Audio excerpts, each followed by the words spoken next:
Welcome back, guys. My name is Patrick. This is the Fanatic Rundown, and the Edmonton Oilers continue their winning ways. Their fourth straight win. They are now 4-0 under Jay Woodcroft. A 7-3 victory over the Anaheim Ducks. If you were watching this game from start to finish, this one took like a huge 180. The Ducks had a 2-0 lead at one point in this hockey game, and it ends 7-3 for the Oilers.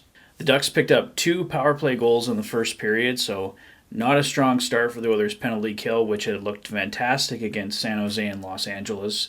So a rough start for the Oilers there. But even with the 2 Anaheim goals, I wasn't really feeling like the Oilers were out of it. I think they just needed something to go their way.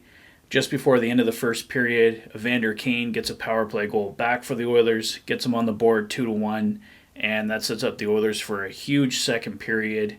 3 straight goals for the Oilers. They take a 4-2 lead into the third period, quickly make it 5-2 in the third.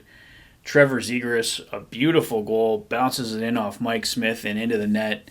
Makes it 5-3, but that's as close as Anaheim gets. The Oilers notch up 2 more goals, pick up the 7-3 victory. And yeah, these kind of games are nice every now and then. Just one where the Oilers can nicely cruise to victory. You're not sitting there on the edge of the couch just, oh, please don't blow this, please don't blow this. But the Oilers, they were fantastic tonight. Had the killer instinct tonight and got it done. Contributions from all over the lineup. Zach Hyman scored, Warren Foegele got on the board, Jesse Puljujarvi got on the board, couple goals from Leon, Evander Kane notching another one in the first. He's been fantastic for the Oilers. Just everything was rolling after that first period. After Anaheim made it 2-0, they really took the game over. Mike Smith was steady. He only let in that one really nice goal from Trevor Zegras, like I said, in the third. Other than that, he shut the door, allowed the team to come back, and 4 straight wins. The Oilers continue to climb the charts in the Pacific Division. They're now just 2 points back of Vegas, 5 points back of Calgary for first place in the Pacific. So everything is back within reach. They're now 7-2-1 in their last 10 and just finding a way to get it done. Fantastic to see. Jay Woodcroft and Dave Manson are finding ways to get the best out of this lineup.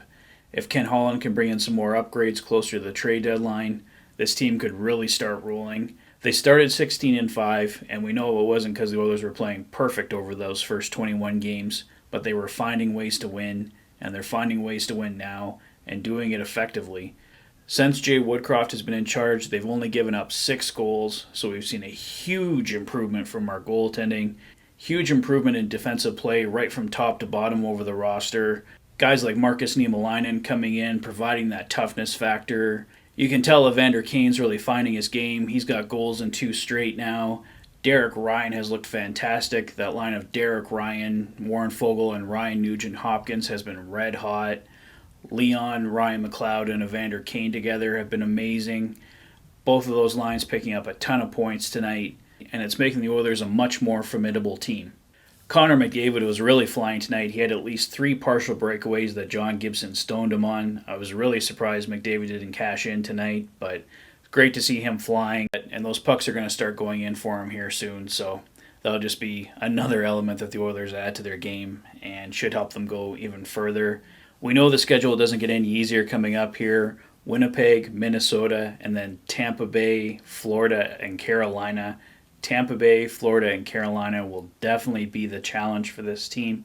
If they can win even 2 out of those 3 games, I'll be extremely impressed. They are going to be a true test for this team. They've basically walked through the Pacific Division this week, but they have to prove that they can beat these elite teams. And like I said, that's going to be 3 key matches for the Oilers to prove just how good of a team they really are.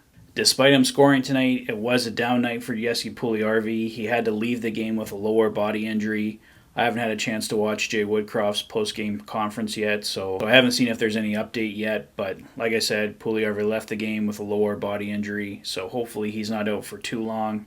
If Jesse Puljujarvi is out for any extended period of time, I'd expect Seth Griffith or Cooper Marody to get the recall. They both play on the right side. We could also possibly see Brad Malone. The Oilers recently signed him to a 2-way contract. He was Jay Woodcroft's captain in Bakersfield, so I think it's either going to be Brad Malone, Seth Griffith, or Cooper Marody we see if Jesse Puljujarvi ends up being out for a couple games at least. For my player of the game tonight, I got to go with 3 tonight. Leon Draisaitl, a couple of goals. Ryan McLeod, a couple of assists. Derek Ryan scores again. He's just been fantastic lately. Like I said, I love that whole line with Nuge, Fogle, and Ryan. They've just been on fire lately, and it's given the Oilers a huge boost. And for tonight's play of the game, I'm going to steal the same one they used on the broadcast. Leon Draisaitl stealing it from the Anaheim defenseman, putting it over the glove of John Gibson for his second of the night. Fantastic play by Leon, beautiful goal, and that's tonight's play of the game. Well, I think that's all for me for tonight, guys. Let me know your thoughts on the game in the comments section below. If this is your first visit to the channel and you like what you see, please consider liking and subscribing for all the latest Oilers content. You've been watching the Oilers Fanatic. Thanks for being a fan. Have a great night, guys. If you haven't had a chance yet, check out my new Trade Proposals Volume 6 that was posted today for some new Edmonton Oilers trade proposals. Have a great night, guys, and I'll see you soon. Take care.